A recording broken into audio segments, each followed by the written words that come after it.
I've been covering the NBA for 16 years. Until last year, I never heard any conversation about racial issue in the NBA. It's a prop, it's marketing. It's being part of the movement. My name is Chris Elise, and this is my story. I'm a sports photographer, been covering mostly the NBA for the last 16 seasons. I was born in France, and I became a US citizen last June 2021. I was born in a middle city in France called Tours. It's like 2.5 hours south of Paris, in the middle of the Loire Valley. We were not rich. We were kind of like, lower income. I had a love for America since I was a little kid, since like around 6-7 years old. My grandfather didn't speak one word of English, but loved Western movies. And I used to go to my grandparents' place every Tuesday as a kid because on Wednesday morning we didn't have school in France back in the day. And we were watching Western movies. So my first love was like the cowboy, the landscape, everything about the cowboy, the horse riding, the gun, the hat, everything. So as a kid, I wanted kind of to be a cowboy. But for a long time, I didn't even think about moving to the USA. It was too big a dream for me. I couldn't fathom to move to another country and have a career, have a job in another country. So past 30 years old, I was pretty good journalist in information security software. But since I was 6-7 years old, I had one dream, go to this country. So at the same time, I say, what would be the coolest job to do in the USA? And I love sports. So I was like, it would be super cool to be a photographer. And no problem with my language. It doesn't matter if people don't understand me, I'm just shooting photography. I could have the best seat in the arena to follow this sport. I bought some equipment, some photography equipment, and I trained myself. As I was in the USA covering an IT convention in San Francisco, I contacted a French magazine and I say, I'm here doing my job. I can go to Oakland and shoot the Golden State Warriors and take a bet on me. I'm going to do it. You like the photo, you can buy the photo. You don't like the photo, you don't lose any money. And they did it. And 16 years later, I'm still working for them. They're one of my clients. And that's how I built my portfolio as an NBA photographer. And it's just so fun and so cool. You have 25,000 people around you screaming, shouting, you hear everything, and you get the action. Every time is like the first time. The first time I cover a game, I was like, I'm covering a game, I'm not supposed to be here. What's going on, Somebody's going to come and say, oh, what are you doing here? Go, leave. But in 2009, I covered my first NBA finals, and it was something incredible because I was on the floor, first row, covering Kobe Bryant, winning the NBA finals. So that's the moment I told myself, doesn't matter for the next years and for my future, what I did right here, what I did to get to this point.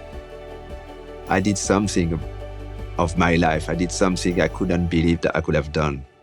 I've been covering the NBA for 16 years. Until last year, I never heard any conversation about racial issue in the NBA. Not inside the franchise, not between media, between photographers. Never happened. It really ignited and exploded last year. At the same time, the NBA was putting the Black Lives Matter logo on the court. They actually have almost no black media covering the NBA. They certainly have no black photographer covering the NBA. And it's a joke. It's a prop. And they go with the flow. They want to be woke. They want to be in the trend.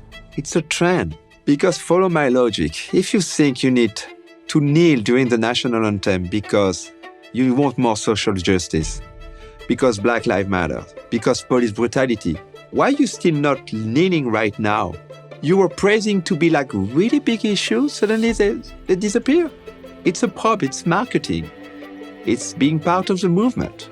And when I see athletes kneeling, you have the right to do it, Definitely not the best way to pay homage and honor to the people who fought for these flags and for this country. And I think it's a gimmick. It's kind of ridiculous for me.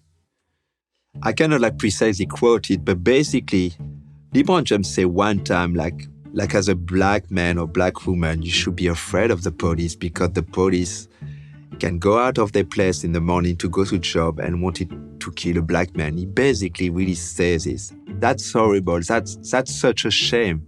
And if you're young, and again, if you have nobody else who tell you, no, that's not the reality of the world. It's normal. You're gonna fear for your life, and you're gonna live with this fear. And it doesn't make sense. But of course, like a young people who are gonna love basketball is, and he looks like them because he's black, they're black, they're gonna sing his voice and his opinion has value. I think it's very dangerous for you young people when kind of your cultural leader or cultural role model are uneducated, multi-millionaire, if not billionaire, athletes. I absolutely respect LeBron James for his career, but he became, because of his platform, what we call this platform with social media, he became a voice. He became a cultural voice. He's even like a cultural leader of the Afro-Americans. That's very dangerous. And I blame him without blaming him. In a way, he's not an intellectual. An intellectual gonna think about stuff, not going to say stuff and react stuff. Some intellectuals have a lifelong of studying stuff, or studying like society, culture, history, etc. LeBron James is not one of these persons. Police want to kill you. That's such a scary and a devastating thought to put into a young generation.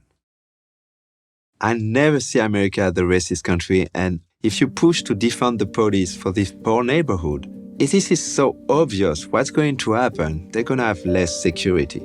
So you want to pretend cops are racist, they want to kill you, so defund the police, get less cop. You leave the neighborhood to who exactly? To the criminals, to the thugs, to people who deal drugs and gonna protect the territory. So you want to defend the police for people who really need the police.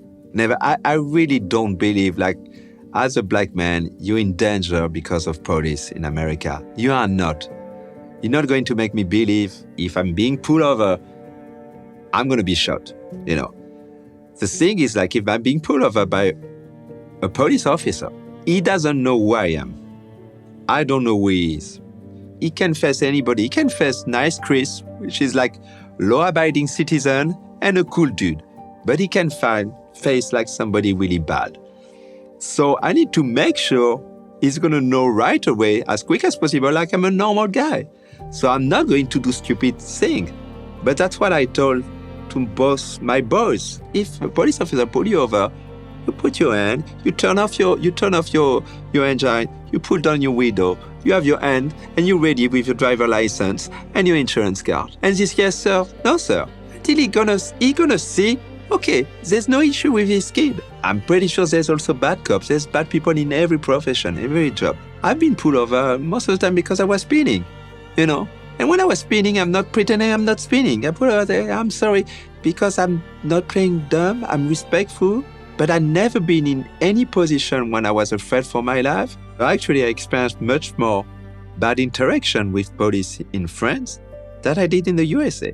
I can give you like a couple of countries which are much more difficult for black people, and especially when it comes to racism, in which the racism is culturally much more obvious.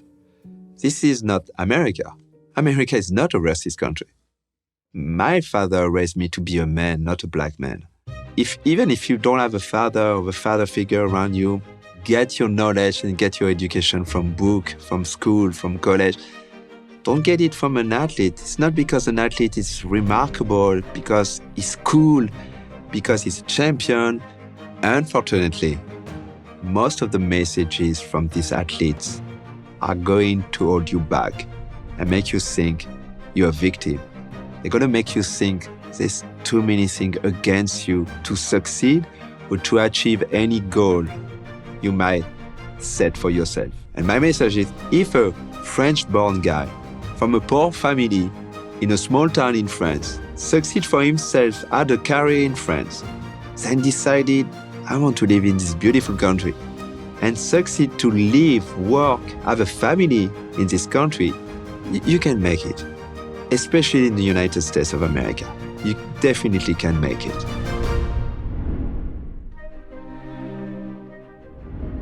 Thank you for watching this video.